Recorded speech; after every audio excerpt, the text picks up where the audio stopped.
This year, BBC Radio Leicester reported that Asian weddings bring in £2 billion worth of business into their economy.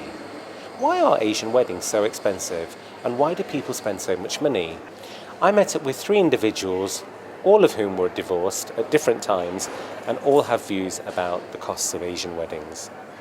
My name's Haresh Sood, I'm a lawyer, and here I am investigating the subject. I think the reason people spend so much money on Asian weddings is in the Asian culture and in the society, it's all about showing how much you have and who has the best clothes and who drives the best car and who has the most money.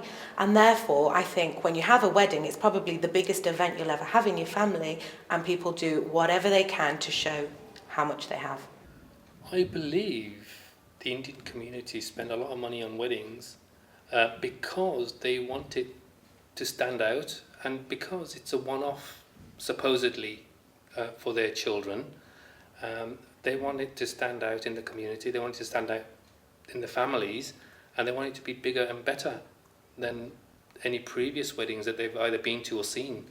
I think the reason for it to be so high cost or lavish or is a big drama of show off.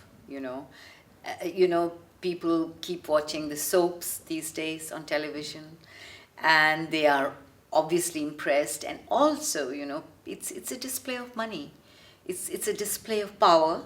Considering the cost of marriage is so high, is it not wise to be investing that money or spending it towards a property that the couple are going to go and live in? Personally, I think can be spent in a number of other ways. I mean, I mentioned that my wedding came to around £60,000 or £70,000. Had I had a smaller wedding with fewer people and a smaller venue, I could have used perhaps half of that money for a deposit on a house or something. A lot of people probably don't consider the eventuality of a marriage breakdown in terms of how much a marriage will cost. They look at it from a point of view that it's a one-off expense. But in the event that it does break down, then it's very hard to establish the costs of legal representation as well as asset claims and obviously the trauma that comes with that as well. And that is an escalating worry. Why do you have that sort of money, And we are talking about class, The difference in class is the problem in cultures, in countries, right? If I have a lot of money and I don't spend it in charity, then obviously I would just keep buying clothes, I would show off, I would like to spend it on parties, weddings, I would really genuinely feel that I have, I am justified because it's my money. Asian weddings have increased in costs, not only for the venue, but also for the table, the chairs, all the extra costs that you would never have had some 20, 30 years ago. In addition to these costs, there are gift exchanges which take place between the families, something called milnis. Specific costs involve items of clothing for the bride or the groom.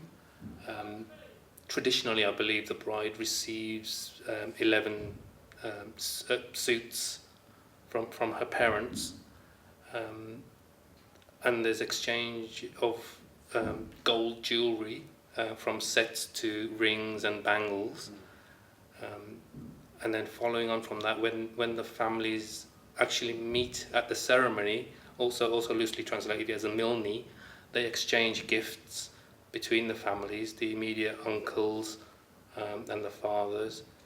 And then as you go on, the costs just seem to mount in terms of suggans when you actually bless the married couple on their marriage. Asian weddings, actually, over the years, they have reached, a bonfire kind of, heights in the way of, expenditure, in the way of the, spending and the lavishness of it.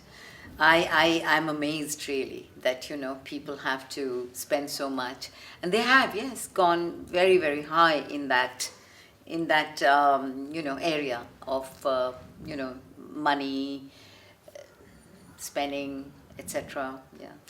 In Asian weddings, I think there are a lot of small ceremonies and gifts exchanged, for example, money, which are irrecoverable after the wedding or if the marriage breaks down.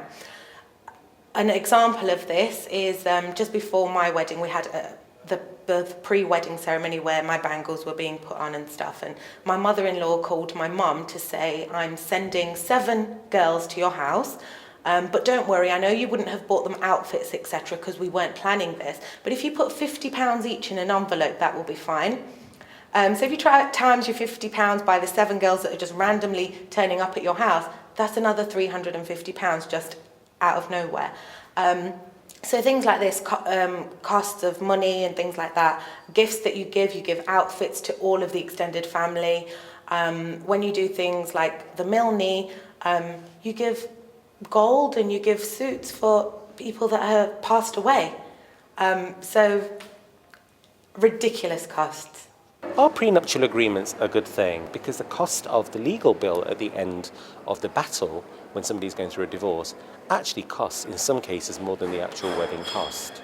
Well, the prenuptial agreements should be seen at the time of the wedding, viewed at the time of the wedding.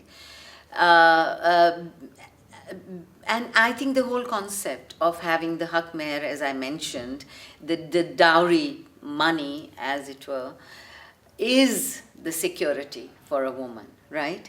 So, you know, if both the parties are quite clear of, you know, what it may come to later in the way of costs, then I think it's better if it is clear, because, you know, marriages happen, divorces happen.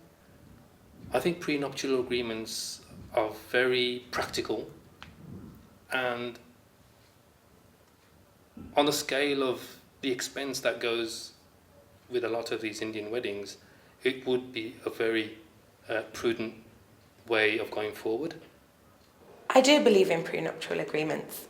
Historically, I probably wouldn't have, because I always thought I would only get married once and it's a lifetime, and why would you ever think something like that of someone that you love? Now, I do believe in prenuptial agreements. When it comes to the cost of legal fees, when it comes to divorcing, initially I didn't think it was going to be that much. I thought, I went to see a solicitor, I thought a couple of £1,000, it can all be done and we're sorted. It was only as time went on and things progressed and there were letters going back and forth, and then I actually found out that I had to pay for his legal fees because he'd put in a claim as well. The numbers soon accumulated.